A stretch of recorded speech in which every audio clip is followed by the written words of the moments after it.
አዎ ሴት ልጅ በሆንም እየሞከርኩ ነው። በብዙ መከራና ስቃይ በፈተንም እየሞከርኩ ነው።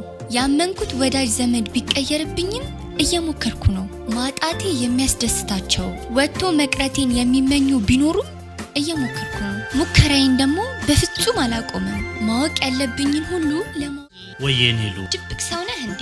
እኔ በህይወት የተደበቀ ማንነት የለኝም። ፍቅር ለሚሰጠኝ ሰው አብዝቼ ፍቅርን እሰጣለሁ። ክብር ለሚሰጠኝ ሰው አብዝቼ ክብርን እሰጣለሁ። ለሚያካፍለኝ ሰው አብዝቼ አካፍላለሁ። ጥላቻ ለሚሰጠኝ ሰው ግን አብዝቼ ጥላቻ ልሰጥ እችላለሁ። ነገር ግን ያ ማንነቴ በፍጹም አይፈቅድልኝም። ምክንያቱም እኔ ሁል ጊዜ ደስተኛ የሆነና የማይለዋወጥ ወጥ የሆነ አቋም ስላለኝ ነው። የሴት ልጅ ህይወት አበላሽተ የራስን አዲስ ህይወት ጀመርክ። ደስታን አገኛለሁ ያልከው ተደሰትክ። እውነትን የበላከው ጠገብክ።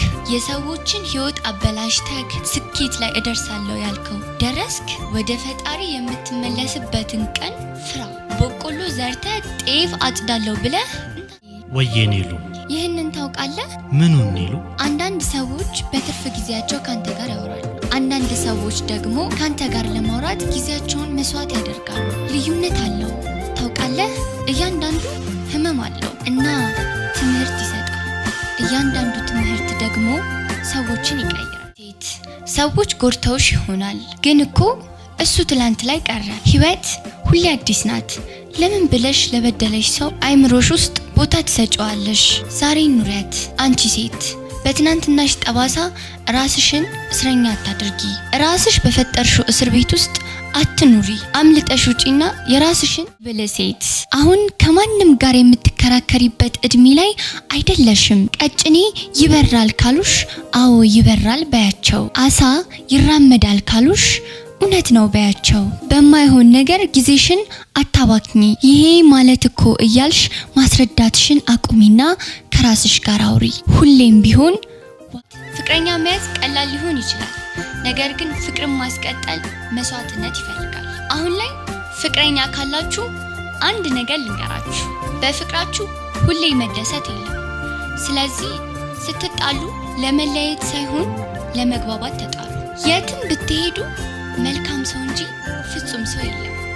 ስለዚህ የያዛችሁትን ሁልጊዜ እንደምናስባት ቀላል አይደለችም። በለጋ አእምሯችን የተመኘናት ጣፋጭ ህይወት አንዳንዴ መራራ ልትሆንብን ትችላለች። ቁም ነገሩ ግን በእነዚህ ተገፋፍቶ መውደቅ ሳይሆን እያንዳንዱ ፈተና እንደ አዲስ እይታ፣ እንደ አዲስ ጥንካሬ መነሻ መጠቀም ነው። ያቺ መራራ የምንላት ህይወት በእርግጥም ልባችንን ሊሰብረው ይችላል። ግን እያንዳንዱ ጠባሳ ታሪክ አለው።